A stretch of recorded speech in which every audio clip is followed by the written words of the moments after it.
This is lecture number DR030WS04. This is the 30th of the Mega Genius lectures and the 4th lecture of the Whole Truth series. It was recorded on November 22nd, 2000. The title of this lecture is The Imitation of Truth. It is 26 minutes long. Copyright 2000 by Mega Genius. All rights reserved.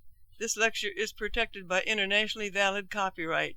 It may not, in whole or in part, be duplicated, transmitted, or otherwise reproduced without the express permission of Mega Genius. Unauthorized translation, importation, or distribution is a violation of applicable laws. Mega Genius is a United States federally registered trademark and service mark. And now, here is Mega Genius. Here is the expanded version of the third golden key needed to unlock the door to the road to truth, reflecting the characteristics of untruth. 1. Truth reflects purity, simplicity, and beauty collectively. 2. To the degree that anything does not, it is not true. Astounding.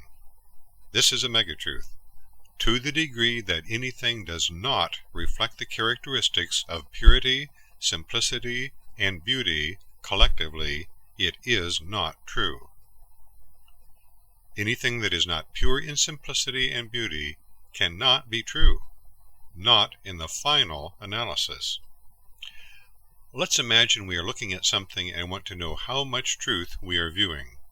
One of the tests we would need to apply would be, how pure is its simplicity? Is it purely simple, or does it contain complexity? For example, totally simple means you may be seeing truth. Extremely simple means what you are seeing may be extremely true. Fairly simple means some of what you are seeing may be true. Rather complex means a rather small amount of what you are seeing may be true. Extremely complex means you are not seeing appreciable truth. Totally complex means whatever you are seeing, it is not truth. To know how much truth we are viewing, one of the things we must know is how much simplicity it reflects. Pure simplicity? Then it may be true. Here is a mega truth. Anything not purely simple is less than the whole truth. Do you see or work with something in your environment that is complex? If so, you are not looking at much truth in the overall scope of things. Remember our first megatruth from the Uncommon Sense series of lectures? I'll state it again. All things are as simple as they are understood. I could as easily have said, any subject thoroughly understood is pure simplicity. You can tack a sign stating that over every workplace from here to Arcturus and beyond. I'm sorry, Mr. Einstein, although you had a genius for the theoretical and pulled through some interesting discoveries in spite of hidden flaws in your reasoning, you missed the rocket ship too. Just the complexity of your research indicates that what you were looking at was light years from real truth. Now, does that mean that matter, for example, comprised of molecules, comprised of atoms, comprised of protons, neutrons, electrons, positrons, and neutrinos, and quarks, and their so-called tops and bottoms, and even truths ad infinitum, with all their interactions and unfathomable complexities, is about as far from real truth as one can get? You are a good student. Matter and the study of subatomic particles may seem real. Objects may seem real. The study of subatomic particles may lead to interesting experiments and uses for man, or his annihilation. With all of its mystery and complexness, it may seem to be the road to the discovery of great truth, but it is not. The most basic characteristics of truth reveal that it does not lead in that direction. In spite of what some may prefer to think, there is only an ingenuousness of simplicity, not of complexity. Another test we would have to apply if we were looking at something and wanted to know how much truth we were seeing would be, how pure is its beauty? Is it purely beautiful, or does it contain ugliness? For instance, did you ever hear anyone say, "Well, the ugly truth of the matter is..." The rest of the sentence doesn't matter. It does not matter at all. I'm telling you that if you think of something and it is ugly or distasteful or offensive to your senses, then whatever you are looking at, exactly the way you are looking at it, is not true. You must keep adjusting your thinking to fully understand the subject of truth. Let me give you a few examples in the form of a pop quiz. Here's one. 5-year-old Jeffrey wants some sporting equipment that his parents will not buy for him. "We just can't afford it at this time," his mother tells him. "Daddy isn't working. Maybe we can get it for you later." Jeffrey's hurt. What he understands is that they pay money for other things, food and clothes and even a tire for the car. He knows that if he had money, he would buy things for them. He has seen the truth, and he has learned. Mommy and Daddy don't love him as much as they say. Now here's another example. 12-year-old Carol's best friend was Linda. They went everywhere together. Then Carol saw Monica, whom she knew from school, shoplift, and had an argument with her about it. Monica was upset with Carol and decided to hurt her by saying some things about her that were not true. So Monica secretly told Carol's friend, Linda, that Carol was not the person she seemed to be, and that she often lied and could not be trusted. Linda was shocked to hear that about Carol. Now Linda acts distant and seems to avoid Carol. "We used to be such good friends," Carol told her mother. "I miss seeing her. She doesn't even seem to want to be around me. I've thought about it a lot, and I guess Monica makes a better friend than I do." Carol feels the pain and is depressed. Now here's a third example. 17-year-old Robbie had been dating Jan for almost a year and loved her deeply. Nevertheless, Jan decided to date Robbie's best friend and told Robbie their relationship was over. Robbie hurt a lot. Soon he wasn't getting along with his father either. He couldn't keep his attention on his studies. Life did not seem very worthwhile. Now he hadn't done as well as he had hoped on his scholastic tests, disappointing his mother, too. Maybe it's time to start facing the truth, he thought. He could never find another girl he would love. Things were not as good with his mother, and there were no signs of improvement with his father. To tell the truth, he believed that his father, a successful businessman, was probably right when he said, "If you don't get into the right university, you can kiss your future goodbye." Life used to be fun, Robbie thought, but it sure isn't going to be fun anymore.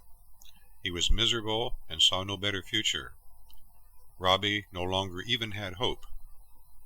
He just sighed deeply and raised his father's pistol to his head. Here's a fourth example. Mary and Jack were married 32 years when the fatal accident occurred. Mary was devastated. First came the period of shock, and then the terrible pain. That had been 10 years ago.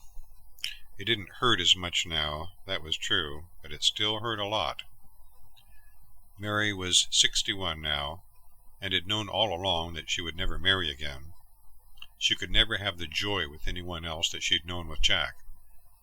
Besides, she would never want to go through all that pain again. Even now, at night, when she thought about all the things they used to do together, the tears still flow. "Death is so unfair," she repeated, "so unfair. One day the person is there and alive," she thought, "and the next they are gone forever." Mary wiped another tear from her eye. Now, number one, what do you think of the truth 5-year-old Jeffrey saw when he knew that his parents did not love him as much as they said? Did he see the truth? And number two, what about 12-year-old Carol when she decided that Monica made a better friend than she did? Did she see the truth? And number three, what about 17-year-old Robbie's conclusion that he would never fall in love? or have any fun in life again. Did he see the truth? And number 4, what about 61-year-old Mary when she decided that she could never know the same degree of joy again and that death was so unfair and final? Did she see the truth? Well, my friend, this is an easy test to grade. Just what are we saying here? Are we saying again that death is not final? That's exactly what we are saying, head on, without reservation. If we ask 100 people to define death in their own words, it's possible that we would get 100 slightly different concepts. If you compared your idea of death to your neighbor's, it might surprise you to discover just how differently each of you view it. You know how you view death, what it is, what happens, whatever. Are you concerned about it? Worried? Depressed? Do you wish it didn't exist? Does it bother you? Does the thought of it make you uncomfortable? If you answered yes to any of the questions, then we know one thing about you. Regarding the subject of death, you are not seeing all the truth. Now, what about discouraging things that happen in life that we are certain are true? John did lose his job. Frank does not have enough money. Connie's face is disfigured. Sandy is not a very attractive girl. Roger is ill. Well, one can spin endlessly trying to address the hypothetical. It's like a dog chasing a demon, biting its own tail. Yet if we imagine that John, Frank, Connie, Sandy, and Roger are real people, then each is in a unique situation. They have their own particular thoughts, viewpoints, and experiences regarding their individual conditions. In each case, however, the amount of falseness in the situation is so great that it obscures whatever small truth is apparently being seen. Pick apart each one with the genius formula, and I guarantee that hiding behind the apparency of ugliness is the real truth, all of it, which reflects pure beauty. Have you suffered a loss from which you will never recover? Is your body wearing out, but you want to continue to exist? Are you afraid, angry, sad? Do you see ugliness? Are you feeling pain, despair, or other unattractive emotions? If so, in whatever manner you are looking at it, you are not looking at much truth. You have unequivocally met with a degree of falseness directly proportional to the ugliness of the moment. No ifs, ands, or buts. You can count on it. When you are sickened by the cruelty of others, seized by the fear of defeat, or grief-stricken by the finality of death, for example, what appears so real just isn't so, not in the full light of an abundance of truth. Now, let's imagine again that we are looking at something and want to know how much truth we are viewing. One of the tests we would need to apply would be, how pure is its beauty? Is it purely beautiful, or does it contain ugliness? For example, totally beautiful means you may be seeing truth. Extremely beautiful means what you are seeing may be extremely true. Fairly beautiful means some of what you are seeing may be true. Rather distasteful means a rather small amount of what you are seeing may be true. Extremely offensive means you are not seeing appreciable truth. And totally ugly means whatever you are seeing, it is not truth. So the next time you hear someone say, well, the ugly truth of the matter is, you are wasting your time. Whatever he says next will not be the truth. You might just as well say, pardon me please while I cut my toenails. On the other hand, if you hear, the beauty of it is, listen up, at least there is a chance he is onto something. Now, there is a particularly interesting thing about this whole point. It is this mega truth. Anything not purely beautiful is less than the whole truth. Even though that statement is true, what is interesting is that one does not have to be 100% convinced that the statement is true to unlock the portal to truth. What an intricate locking mechanism the door has. All that one must do is suspect that it might be possible that the statement is true. Suspect. I wonder, do you suppose that it might be possible that truth is so beautiful that if something is not purely beautiful, then it cannot be the whole truth? Now, why doesn't he have to know that the statement is true? How could he, unless he had unlocked the door, traveled the road beyond, and viewed the whole truth? If it was a prerequisite that one be convinced that anything not purely beautiful is less than the whole truth, the door to truth would be impenetrable. But it is not when approached intelligently with the genius formula. So now we suspect, at least, that if something is anything other than pure, beautiful simplicity, it is not true. All right, now let's check the third key again in its expanded version. 1. Truth reflects purity, simplicity, and beauty collectively. 2. To the degree that anything does not, it is not true. So we reinsert the third golden key into the third lock and speak the truth. Truth must be pure, beautiful simplicity. We turn the key to the right. Click. We speak the truth. To whatever degree it is not, it cannot be the truth. We turn the key to the left. Click. Yet the door does not open. Hassenpfeffer. What do we do? Knock and try to barter? Beg? Bang? The rational, workable, intelligent approach is always the genius formula. Now, let's begin to examine how you are fooled in your everyday life into thinking that false things are true. The third golden key needed to unlock the door to the road to truth, when further expanded, is as follows. 1. Truth reflects purity, simplicity, and beauty collectively. Number 2. To the degree that anything does not, it is not true. 3. And this is a megatruth. There are many imitations of truth.